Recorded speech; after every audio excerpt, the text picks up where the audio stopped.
Jubilee hills ఉప ఎన్నికకు సంబంధించి మనం చూసాము. గత ఎన్నికల సమయంలో ఏమైతే జరిగిందో ఇప్పుడు అంతకన్నా గొప్పగా ఏమీ జరగలేదన్నది అర్థమవుతుంది. ముఖ్యంగా ప్రతిసారి జూబ్లీ హిల్స్ ఎన్నికలకు సంబంధించి అక్కడ పోలింగ్ శాతం అన్నది 50% మించకుండా ఉండే పరిస్థితే ఈసారి కూడా రిపీట్ అయిన పరిస్థితే కనిపిస్తుంది. ముఖ్యంగా చూస్తే సాయంత్రం 5 గంటల వరకు 47.14% మాత్రమే ఓటింగ్ నమోదవడం మనం చూస్తుంటే మాత్రము ఓటు వేసేందుకు నియోజకవర్గ జనాలు పెద్దగా ఇంట్రెస్ట్ చూపలేదన్న విషయం అయితే అర్థమవుతుంది. ముఖ్యంగా జూబ్లీ హిల్స్ అనగానే మెగా సిటీ అనుకున్న జనాలు మాత్రం ఇంకా మారలేదు. గతంలోనూ ఇక్కడ ఇలాగే ఓటింగ్ నమోదైంది. అప్పటి నుంచి ఇప్పటిదాకా జనాల్లో ఏమాత్రం మార్పు రాలేదు. ముఖ్యంగా యువత చాలా వరకు ఓటింగ్ ప్రక్రియలో పాల్గొనలేదు. ఇక పలు డివిజన్లలో ఉద్రిక్త పరిస్థితులు నెలకొన్నాయి. ఎర్రగడ్డలో రిగ్గింగ్ జరుగుతోందని బీఆర్ఎస్ అభ్యర్థి మాగంటి సునీత పోలింగ్ కేంద్రం వద్ద బైఠాయించిన పరిస్థితి ఉంటే డాన్ బాస్కో స్కూల్ పోలింగ్ కేంద్రం వద్ద బీఆర్ఎస్ ఏజెంట్లు ధర్నాకు దిగారు. బీఆర్ఎస్ వాళ్ళు రిగ్గింగ్కు పాల్పడుతున్నారంటూ ఆరోపిస్తున్నారు. ఇరు పార్టీల నేతలను పోలీసులు చెదరగొట్టారు. అటు యూసుఫ్గూడలోనూ బీఆర్ఎస్ ఏజెంట్లు నిరసనలకు దిగారు. అటు షేక్పేటలో బీఆర్ఎస్ ఏజెంట్లు రిగ్గింగ్కు పాల్పడుతున్నారంటూ కాంగ్రెస్ ఏజెంట్లే ఆరోపిస్తున్న పరిస్థితి కనిపిస్తోంది. ఓవరాల్గా చూస్తే మాత్రం జూబ్లీ హిల్స్ ఎన్నికలకు సంబంధించి ఏమీ మార్పు రాలేదు. జూబ్లీ హిల్స్ ఓటర్లలో ఎలాంటి మార్పు రాలేదనేది మనకు అర్థమవుతుంది. ఓవైపు పోలింగ్ శాతం పెరగాలి అనే ఆలోచనతో ఏదైతే ఎలక్షన్ కమిషన్ ఉందో దానికోసం ప్రత్యేక ఏర్పాట్లు చేసింది, దానికి తగ్గట్టుగానే ప్రచారం చేసింది. ఏమి చేసినా ఎలాంటి మార్పు రాని ఓటర్లను చూసి ఏమనాలో అర్థం కాని పరిస్థితి కనిపిస్తుంది. ముఖ్యంగా జూబ్లీ హిల్స్ అనగానే ప్రతి ఒక్కరూ అక్కడున్న రిచ్ పీపుల్, అదే సందర్భంలో పేద మధ్యతరగతికి సంబంధించిన వాళ్ళు కూడా ఆ ప్రాంతంలో ఉంటే కేవలం పేద మధ్యతరగతి కుటుంబ సభ్యులు ఎవరైతే ఉన్నారో ఆ కుటుంబానికి సంబంధించిన ఓటర్లు ఎవరైతే ఉన్నారో వాళ్ళు మాత్రమే ఓటు వేయడానికి ముందుకు వెళ్ళారంటేనే మనకు అర్థమవుతుంది. రిచ్ పీపుల్ ఎవరైనా సరే కేవలం వాళ్ళు ఇవాళ ఒక హాలిడేగా భావించుకున్నారు తప్ప ఒక్కరు కూడా అక్కడ ఓటు వేయడానికి సిద్ధపడలేదని అర్థమవుతుంది. అంతేకాకుండా జూబ్లీ హిల్స్ అనగానే మనం సెలబ్రిటీల గురించి మాట్లాడుకుంటాము. సెలబ్రిటీలు కూడా ఈసారి అంతంత మాత్రంగానే కనిపించిన పరిస్థితి. హీరో గోపీచంద్, అలాగే డైరెక్టర్ రాజమౌళి, అంతేకాకుండా యాక్టర్ తనిఖీల బర్ని, ఇలా 2-3 తప్ప పెద్దగా అక్కడ టర్న్అవుట్ కూడా కనిపించిన సిచ్యువేషన్లో జూబ్లీ హిల్స్ ఉప ఎన్నికకు సంబంధించిన సిచ్యువేషన్ అయితే అలా ఉందని చెప్పాలి.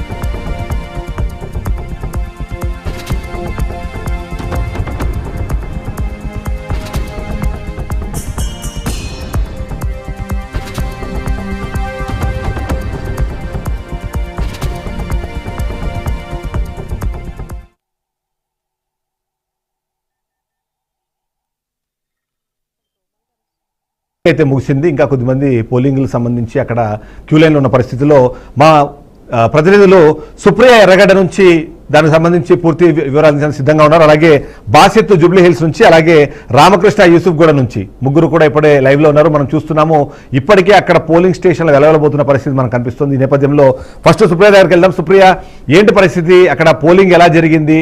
గతంతో పోలిస్తే ఈసారి పెద్దగా ఓటింగ్ పర్సెంటేజ్ పెరగలేదు అన్న ఒక ఆరోపణ అయితే వినిపిస్తోంది. ఆ నేపథ్యంలో ఏంటి, అసలు ఏం జరిగింది?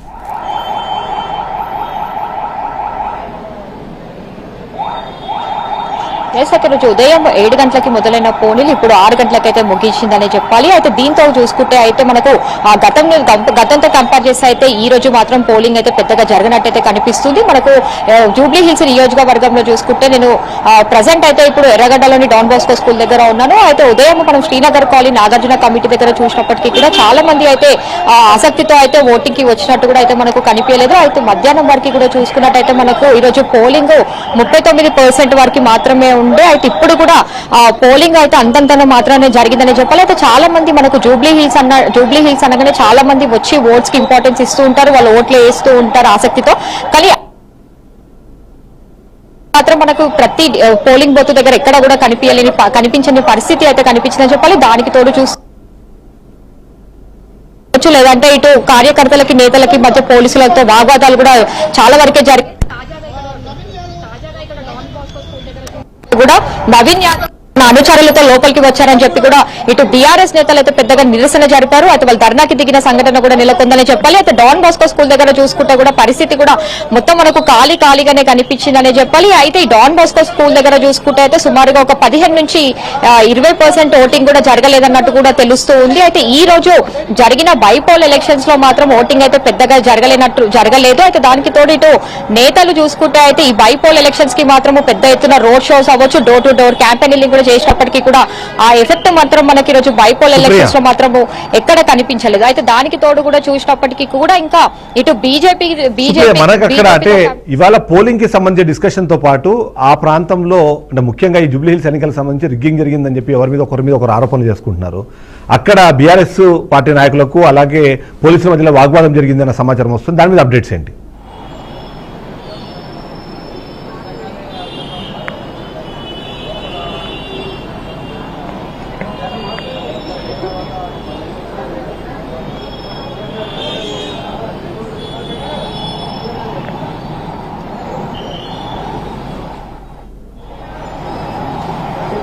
సుప్రియ,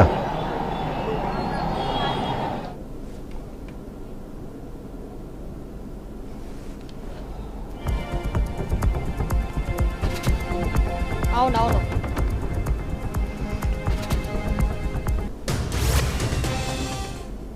సో మనం ఇక్కడ జూబ్లీ హిల్స్ తో పాటు కొన్ని డివిజన్స్ చూసుకున్నప్పటికీ కూడా ఇటు నేతలకి కార్యకర్తలకి మధ్యతో పాటు పోలీసులకి కూడా పెద్ద ఎత్తున వాగ్దానాలు జరిగినాయి చెప్పాలి.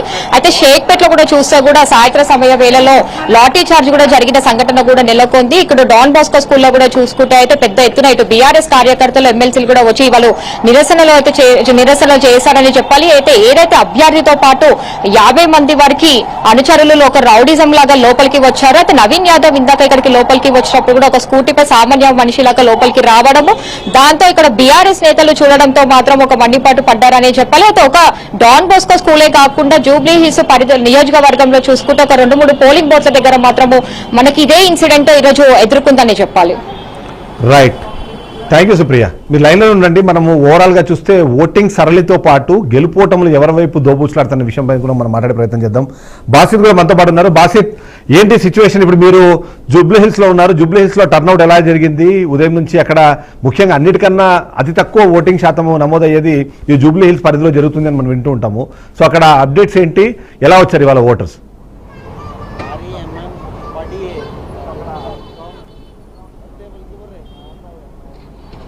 అంటే జూబ్లీహిల్స్ నియోజకవర్గంలో ఉప ఎన్నికల పోరు హోరాహోరీగా కొనసాగింది. అధికార ప్రతిపక్ష పార్టీల నేతలు కూడా ఎన్నికల ప్రచారంలో దూకుడు కొనసాగించారు. కానీ ఓటర్ నాడి పట్టే అవకాశం లేకుండా వాళ్ళు ఎలాంటి ఉద్రేక్తమైన భావన కొనసాగినా, వాళ్ళు ఎలాంటి మభ్యపెట్టినా కానీ వాళ్ళు ఓటర్లు మాత్రం ససేమిరా అంటూ ఇంటికే పరిమితమయ్యారు. ప్రస్తుతం జూబ్లీహిల్స్తో పాటు ఇక్కడ ఈ ప్రాంతంలో ఏంటి పోలింగ్ సెంటర్లు ఉన్నాయో ఆ పోలింగ్ సెంటర్లో తక్కువ శాతం పోలింగ్ నమోదైంది. ఆ పోలింగ్ నమోదు కావడంతో వాళ్ళతో గుబులు రేగింది. ప్రస్తుతం అయితే 10 ఏళ్ల పాలనలో ఏదైతే మేము సాధించామో అదేవిధంగా 10 ఏళ్ల పాలనలో కేసీఆర్ చేసిన కార్యక్రమాలతోనే మాకు గెలుపు ఉంటుందని చెప్పి బీఆర్ఎస్ ధీమా వ్యక్తం చేసింది. ఆ ధీమా వ్యక్తం చేసినా కానీ ఓటర్ సరళి సరిగా లేకపోవడం, ఓటర్లు పోలింగ్ స్టేషన్లకు రాకపోవడంతో పోలింగ్ తక్కువ జరిగింది. ఈ పోలింగ్ తక్కువ కావడంతో బీఆర్ఎస్ పార్టీ కూడా కొంచెం వెనుకంజ వేసే అవకాశాలు కూడా కనిపిస్తున్నాయి. ప్రస్తుతం అయితే ఈ కేసీఆర్ చేసిన పాలనలో 10 ఏళ్ల పాలనలో ఈ ప్రాంతంలో ఉన్న పేద ప్రజలకు డబుల్ బెడ్రూమ్లతో సహా వాళ్ళకి అన్ని విధాలా మేము అన్ని సౌకర్యాలు కల్పించాము, అన్ని పథకాలు అమలు చేశాము. ఆ పథకాలే మమ్మల్ని గెలిపిస్తాయని చెప్పి బీఆర్ఎస్ నాయకులు ధీమా వ్యక్తం చేస్తున్నారు. ఆ పోలింగ్ ప్రస్తుతం అయితే తక్కువ పోలింగ్ జరిగింది ఈ ప్రాంతంలో చెప్పొచ్చు. ఈ పేద ప్రజలు ఉన్న ఈ ప్రాంతంలో కూడా పోలింగ్ సరళితో పాటు పోలింగ్ ఎక్కువ శాతం పెరుగుతుందని చెప్పి గతం కన్నా ఈసారి ఎక్కువగా పోలింగ్ జరిగే అవకాశాలు ఉన్నాయని చెప్పి చెప్పడం జరిగింది. ఈ బీఆర్ఎస్ నాయకులు ప్రచారంలో కూడా మేము గెలిస్తే మేము అసెంబ్లీలో పోరాడి మీ పథకాలు అమలు చేసే విధంగా చేస్తాము, వారు చెప్పిన 6 పథకాలతో పాటు ఆ 6 పథకాలు అయ్యేదాకా మేము పోరాటం చేస్తామని చెప్పి మీకు అండగా ఉంటామని చెప్పి బీఆర్ఎస్ నాయకులు చెప్పినా కానీ ఈ ప్రాంత పేద ప్రజలు మాత్రం తమ ఓటు హక్కును వినియోగించుకోవడానికి కూడా ముందుకు రాలేదు రైట్ బాసిత్, రైట్. ఆర్కే ఉన్నారు మనతో పాటు. యూసుఫ్ గూడ నుంచి తను లైవ్ లో జాయిన్ అయ్యారు. ఆర్కే, ప్రస్తుతం అక్కడ సిచ్యువేషన్ ఏంటి? ఎందుకంటే దాదాపుగా ఉదయం నుంచి మనం రెగ్యులర్ గా ఎలక్షన్స్ అనగానే ముఖ్యంగా ఇలాంటి బైపోల్ అన్నప్పుడు జనాలు పెద్దగా ఇంట్రెస్ట్ చూపారంటారు. అందులో ముఖ్యంగా మొదటి నుంచి కూడా జూబ్లీ హిల్స్ అన్నది పెద్దగా అంత ఎక్కువ టర్న్అవుట్ లేని ఒక నియోజకవర్గం మనం చూస్తుంటాం. సో అంతకన్నా పెద్ద మార్పు ఏం జరగలేదంట. కానీ ఏమన్నా మీరు చేంజెస్ చూసారా? అప్డేట్స్ ఏమైనా ఉన్నాయా దానికి సంబంధించి?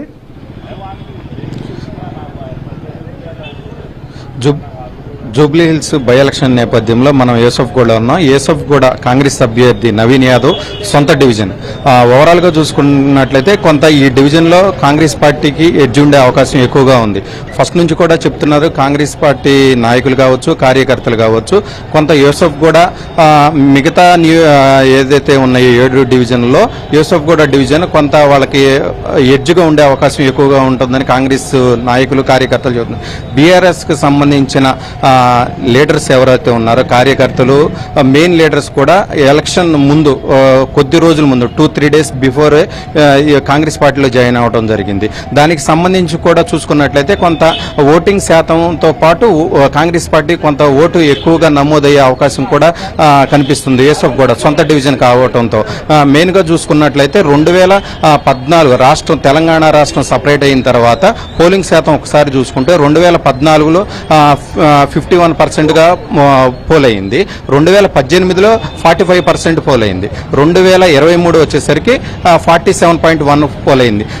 ఇప్పుడు చూసుకున్నట్లయితే మనకి అన్ని ఎవ్రీ 2 అవర్స్ కు కూడా ఎలక్షన్ కి సంబంధించిన అధికారులు ఎంత పర్సెంటేజ్ పోల్ అయింది అనేది కూడా చెప్తున్నారు. దాని ప్రకారం చూసుకుంటే 5 గంటలకి చూసుకుంటే 46.1% గా పోల్ అయింది. ఇది లాస్ట్ టైం 2023 47% ఏదైతే ఉందో అది కొంత ఒక 1% అటు ఇటుగా పోలయ్యే అవకాశం ఎక్కువగా కనిపిస్తుంది. 49-48% వరకు పోలయ్యే అవకాశం ఉంది. ఈ 1% పెరిగింది ఏ పార్టీకి అనుకూలము, ఏ పార్టీకి వ్యతిరేకంగా అని కొంత రాజకీయ నాయకులు లెక్కలేసుకునే పరిస్థితి అయితే ఉంది. మొత్తం ఓవరాల్ గా చూసుకుంటే కాంగ్రెస్ పార్టీకి సంబంధించి మాత్రం మెయిన్ గా చూసుకున్నట్లయితే సీఎం రేవంత్ రెడ్డి తనదై మొత్తం కూడా 4 సభల్లో పాల్గొనడం జరిగింది. మొత్తంగా తన 2 సంవత్సరాల అధికారం ఏదైతే ఉందో ఆ అధికారం మొత్తం కూడా యూజ్ చేసి ఉంది కాబట్టి సంక్షేమ పథకాలు కావచ్చు, రేషన్ బియ్యం కావచ్చు, మొత్తం అన్ని కూడా మేము అధికారంలో ఉన్నాం కాబట్టి ఎట్టి పరిస్థితుల్లో కొంత ఎడ్జ్ ఉంటుందని కాంగ్రెస్ పార్టీ ఆలోచిస్తుంది. ఒక్కొక్క డివిజన్ కి సంబంధించి 2 మంత్రులు పర్యవేక్షించారు. బూత్ లెవెల్కి వచ్చేసరికి ఎమ్మెల్సీలు, ఎమ్మెల్యేలు కూడా మొత్తం కూడా 14 మంది 7 డివిజన్లు కూడా 14 మంది కూడా అధికారం ఉండటంతో కొంత వాళ్ళు మొత్తం కూడా రౌండ్ అప్ చేశారని కూడా చెప్పుకోవచ్చు. మెయిన్ గా చూసుకుంటే కాంగ్రెస్ పార్టీకి ఏదైతే ఈ చాలా ప్రతిష్టాత్మకంగా తీసుకుందని చెప్పవచ్చు. మొత్తం సర్వం వడ్డించి ఎట్టి పరిస్థితుల్లో ఈ ఎలక్షన్ బై ఎలక్షన్ గెలవకపోతే కొంత తీవ్రమైన పరిస్థితులు ఎదుర్కోవచ్చు. ఎందుకంటే ఆల్రెడీ ఇప్పుడు 10 మంది ఎమ్మెల్యేలు బీఆర్ఎస్ పార్టీ నుంచి జాయిన్ అయ్యి ఉన్నారు. వాళ్ళ అనర్హత వేటు చేస్తే మళ్ళీ ఎలక్షన్ ఇన్ కేసు సుప్రీంకోర్టు ఏదైనా తీర్పు వాళ్ళకి అనుకూలంగా కాకుండా వ్యతిరేకంగా వస్తే ఎలక్షన్ కి వెళ్లాల్సిన నేపథ్యం కూడా ఉండద్ది. చెప్పలేము అది ఎలా ఉండబోతుంది అనేది కూడా చెప్పలేము. ఈ ఇంపాక్ట్ 10 మంది పైన కూడా పడే అవకాశం ఉంది. మళ్ళీ తర్వాత చూసుకుంటే జిహెచ్ఎంసీ ఎలక్షన్స్ ఉన్నాయి, స్థానిక సంస్థలు ఎలక్షన్స్ కూడా ఉన్నాయి. ఆ స్థానిక సంస్థలో 42% ఏదైతే నిజామాబాద్ డిక్లరేషన్ కాంగ్రెస్ పార్టీ అమలు చేసిందో అది కూడా ఇవ్వలేని పరిస్థితి. కోర్టు కూడా తీర్పు ఇచ్చింది. మీరు పాత పద్ధతిలోనే ఎలక్షన్ జరుపుకోవచ్చు, ఎలాంటి అభ్యంతరం ఉండదని కూడా చెప్పింది. సో ఓవరాల్ గా చూసుకుంటే ఆ ఇంపాక్ట్ కూడా పడే అవకాశం ఉంటుంది. దానికి సంబంధించి కూడా కాంగ్రెస్ పార్టీ అయితే క్లియర్ గా ఉంది. ఎట్టి పరిస్థితుల్లో ఈ జూబ్లీ హిల్స్ బైపోల్ ఏదైతే ఉందో 2 తెలుగు రాష్ట్రాల్లో చాలా ఆతృతగా ఇంట్రెస్ట్ గా ఎదురు చూస్తున్న పరిస్థితి అయితే ఉంది. దానికి సంబంధించి కాంగ్రెస్ పార్టీ కైవసం చేసుకోవాలని కూడా కాంగ్రెస్ పార్టీ తహతహలాడుతున్నట్టుగా తెలుస్తుంది. ఇంకొక బీఆర్ఎస్ పార్టీ విషయానికి వస్తే బీఆర్ఎస్ పార్టీ సొంత ఎమ్మెల్యే చనిపోయాడు. ఎట్టి పరిస్థితుల్లో తను ఏదైతే ఉందో బీఆర్ఎస్ కి సంబంధించిన ఎమ్మెల్యే అభ్యర్థి తను కైవసం చేసుకోవాలని చూస్తుంది. ఇక బీజేపీ ఏది రైట్. మరొకసారి మనం సుప్రియ దగ్గరికి వెళ్దాము. సుప్రియ దగ్గరికి వెళ్ళి, సుప్రియ మీరు ఇప్పటిదాకా పోలింగ్ సరళిని గమనించారు. ఎవరికి వాళ్లే పార్టీలు ఎవరు గెలుస్తారు దాని మీద ఒక క్యాల్కులేషన్ వస్తుంది. సో బీజేపీ పార్టీ ఏమనుకుంటుంది? ప్రస్తుతానికి వాళ్ళు చాలా వరకు వాళ్ళు పెద్దగా ఈ రేస్లో లేనట్టుగానే మాట్లాడుతున్న నేపథ్యంలో ఏంటి బీజేపీ పరిస్థితి ఎలా ఉంది అక్కడ?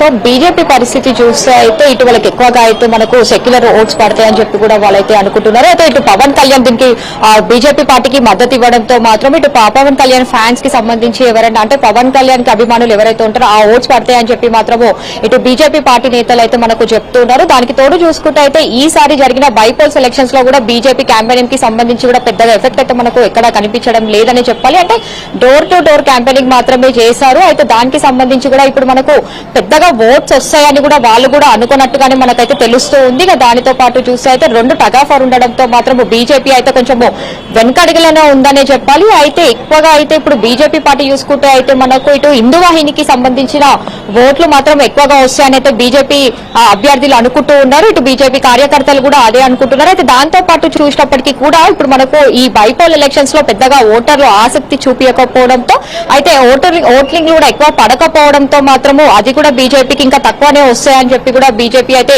ఒక అంచనా వేస్తుందనే చెప్పాలి. అయితే ఇది మొత్తం కాంగ్రెస్ కి బీఆర్ఎస్ కి మధ్యలో మాత్రము ఒక కాంపిటీషన్ గా మారిందనే చెప్పాలి ఈ బైపోల్ ఎలక్షన్స్. అయితే ముఖ్యంగా బీజేపీ నేతలు మాత్రము దీనికి సంబంధించి అయితే ఎక్స్పెక్టేషన్స్ అయితే ఎక్కువగా పెట్టుకున్నట్టయితే తెలుస్తుంది మనకి.